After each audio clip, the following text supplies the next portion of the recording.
ನಾಳೆ ಬೆಳಗಾವಿಗೆ ಬರುತ್ತಿರುವ ಮುಖ್ಯಮಂತ್ರಿ ಸಿದ್ದರಾಮಯ್ಯ ಸೂಪರ್ ಸ್ಪೆಷಾಲಿಟಿ ಆಸ್ಪತ್ರೆ ಲೋಕಾರ್ಪಣೆಗೊಳಿಸಿ ಬಿರಿಯಾನಿ ತಿಂದು ಹೋಗಲು ಬರ್ತಿದ್ದಾರೆ ಎಂದು ವಿಪಕ್ಷ ನಾಯಕ ಆರ್ ಅಶೋಕ್ ವಾಗ್ದಾಳಿ ನಡೆಸಿದರು. ಶುಕ್ರವಾರ ಬೆಳಗಾವಿ ಜಿಲ್ಲೆಯ ಬೈಲಹೊಂಗಲ ತಾಲೂಕಿನ ನಾಗನೂರು ಗ್ರಾಮದಲ್ಲಿ ಮಳೆ ಹಾನಿ ಬೆಳೆಗಳಿಗೆ ಪರಿಶೀಲನೆ ನಡೆಸಿದ ಬಳಿಕ ರೈತರೊಂದಿಗೆ ಸಮಾಲೋಚನೆ ನಡೆಸಿ ಮಾತನಾಡಿದರು. ನಾಳೆ ವಿವಿಧ ಕಾಮಗಾರಿಗಳಿಗೆ ಚಾಲನೆ ನೀಡಿ ಮುಖ್ಯಮಂತ್ರಿ ಸಿದ್ದರಾಮಯ್ಯ ಅವರು ಬಿರಿಯಾನಿ ತಿಂದು ಹೋಗಲು ಬರ್ತಿದ್ದಾರೆ. ನಾವು ಬಂದಿರುವುದು ರೈತರ ಬೆಳೆದ ಬೆಳೆ ಹಾನಿಯ ಬಗ್ಗೆ ಪರಿಶೀಲನೆ ನಡೆಸಿ ಪರಿಹಾರ ಕೊಡಿಸಲು ಸಮೀಕ್ಷೆ ನಡೆಸುತ್ತಿದ್ದೇವೆ ಎಂದರು. ಇನಾಗ್ರೇಷನ್ ಮಾಡಿ ಬಿರಿಯಾನಿ ತಿಂದು ಹೋಗಕ್ಕೆ ಬರ್ತಾ ಇದ್ದಾರೆ. ನಾವು ಬಂದಿರೋವಂಥದ್ದು ರೈತರ ಸಂಕಷ್ಟದಲ್ಲಿದ್ದಾರೆ. ಅವರ ಧ್ವನಿಯನ್ನು ಕೇಳಿ ನಾವು ಕೈಲಾದಂಥ ನಮ್ಮ ಪ್ರೆಷರು ನಾವು ಒತ್ತಡ ಮಾಡಿ ಸರ್ಕಾರದಿಂದ ಹಣ ಬಿಡುಗಡೆ ಮಾಡ್ಸೋಕ್ಕೋಸ್ಕರ ಬಂದಿರೋದು. ನಾವೆಲ್ಲರೂ ಕೂಡ ಈ ವೇದಿಕೆ ಮೇಲಿರೋರೆಲ್ಲರೂ ಕೂಡ ನಾವು ಬಂದಿರೋವಂಥದ್ದು. ರೈತರಿಗೆ ಅನ್ಯಾಯ ಆಗ್ತಾ ಇದೆ. ಈಗಾಗಲೇ ಕಳೆದ 2 ತಿಂಗಳಿಂದ ಜಿಲ್ಲಾಧಿಕಾರಿ ರಿಪೋರ್ಟ್ ಕೊಟ್ಟ 52,000 ಹೆಕ್ಟೇರ್ ಜಮೀನು ಹಾಳಾಗಿದೆ ಅಂತ. ಕಳೆದ 2 ತಿಂಗಳಿಂದ ನಾವು ಈ ಸರ್ಕಾರ 2 ತಿಂಗಳಿಂದ ಏನು ಮಲಗಿದ್ದೀರಾ? ನಾವು 2 ತಿಂಗಳಿಂದನೇ ನಾವು ಶುರು ಮಾಡಿದ್ದೀರಿ. ಇವತ್ತೇನು ಬಂದಿಲ್ಲ. ನಾನು 2 ತಿಂಗಳಿಂದನೇ ನಾನು ಎಲ್ಲ ಬೇರೆ ಬೇರೆ ಜಿಲ್ಲೆಗಳಿಗೆ ಹೋಗಿ ಭೇಟಿ ಮಾಡಿದ್ದೀನಿ. ಸಕಲೇಶ್ಪುರ ಆ ಕಡೆ ಎಲ್ಲ ಹೋಗಿ ಭೇಟಿ ಮಾಡಿದ್ದೀನಿ. ಅಲ್ಲೂ ಜೋಳದ ಬೆಳೆ ಹಾನಿ ಆಗಿತ್ತು, ಹೋಗಿ ಬಂದಿದ್ದೀನಿ. ಸರ್ಕಾರ ಇಷ್ಟೊತ್ತಿಗೆ ಒಂದು ರಿಪೋರ್ಟ್ ರೆಡಿ ಮಾಡಬೇಕಾಗಿತ್ತು. ರಿಪೋರ್ಟ್ ಮಾಡಿ ಇವರು ಕೊಡಬೇಕು.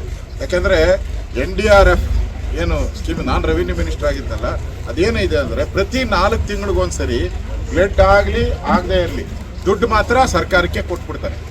ವರ್ಷಕ್ಕೆ ಇಷ್ಟು NDRF ಅಮೌಂಟ್ ಅಂದ್ಬಿಟ್ಟು ನರೇಂದ್ರ ಮೋದಿಯವರು ಈ ಕರ್ನಾಟಕ ಅಂತಲ್ಲ ಇಡೀ ದೇಶದಲ್ಲಿರೋ ಎಲ್ಲ ರಾಜ್ಯಗಳಿಗೂ ಕಳಿಸ್ಕೊಟ್ಬಿಡ್ತಾರೆ. ಎವ್ರಿ 4 months ಹಣ ಬಂದಿದೆ. ಅದು ಇಲ್ಲ, ಅವ್ರು ಪಡೆದಿದೆ. ರಾಜ್ಯ ಸರ್ಕಾರಕ್ಕೆ ಹಣ ಬಂದಿದೆ. ಅವರು ಅದಕ್ಕೆ ಫ್ರೀ ಕೊಟ್ಕೊಂಡಿರ್ತಾರೆ. ಅವರು ಆಯಿತು, ಅದು ಬಿಡಿ. NDRF ಹಣ ಕೊಡಬೇಕಾಗಿತ್ತು, ಇಷ್ಟೊತ್ತಿಗೆ ಕೊಟ್ಟಿಲ್ಲ. ನಾನು DC ಕೇಳಿದೆ, ಮನೆಗೆ ನೀರು ನುಗ್ಗಿದ್ರೆ 10,000 ರೂಪಾಯಿ ಕೊಡಬೇಕಾಗಿತ್ತು, ಅದನ್ನು ಕೊಟ್ಟಿಲ್ಲ. ಇಲ್ಲ, ಒಂದು ವರದಿ ಈಗ ಹೇಳ್ತಾ ಇದ್ದಾರೆ. ಅವ್ರು ಯಾರೋ ಖರ್ಗೆನೋ ಮಗನೋ ಯಾರೋ, ಕೇಂದ್ರ ಸರ್ಕಾರ ಗಮನ. ಕೇಂದ್ರ ಸರ್ಕಾರ ಈಗ ನೀವು ಮನವಿ ಕೊಟ್ಟಿದ್ದೀರಾ ಕೇಂದ್ರ ಸರ್ಕಾರಕ್ಕೆ? ಕೊಟ್ಟಿಲ್ಲ. ಬೆಳೆ ರಿಪೋರ್ಟ್ ಕೊಟ್ಟಿದ್ದೀರಾ? ಕೊಟ್ಟಿಲ್ಲ. ಯಾರಾದರೂ ಮುಖ್ಯಮಂತ್ರಿ ಹೋಗಿ ಹಿಂಗೆ ಬೆಳೆ ಹಾನಿ ಆಗಿದೆ ಅಂತ ಕೇಂದ್ರಕ್ಕೆ ಹೋಗಿ ನಿಯೋಗ ಕೇಳಿದ್ದೀರಾ? ಹೋಗಿಲ್ಲ. ಹೆಂಗೆ ಬಂದ್ಬಿಡುತ್ತೆ? ದುಡ್ಡು ಬಾ ಅಂದರೆ ಬರ್ತದ? ಈಗ ನೀವು ನಿಮ್ಗೆ ರಾಜ್ಯ ಸರ್ಕಾರ ಕೊಡಬೇಕಾದ್ರೆ ರಿಪೋರ್ಟ್ ಆಗಬೇಕಲ್ಲ. ಎಷ್ಟು ಹೊಲ ಇತ್ತು ನಿಮ್ಮ ಹೆಸರಲ್ಲಿ, ಪಾಣಿಯಲ್ಲಿ ಎಷ್ಟಿದೆ, ಬೆಳೆ ಎಷ್ಟು ಬೆಳೆದಿದ್ದೀರಾ, ಅದಕ್ಕೆ ಏನೇನು ಹಾನಿ ಆಗಿದೆ, ಎಷ್ಟು ಉಳಿಬೋದು ನಿಮ್ಮದು, ಇದೆಲ್ಲ ರಿಪೋರ್ಟ್ ಬರೀಬೇಕು.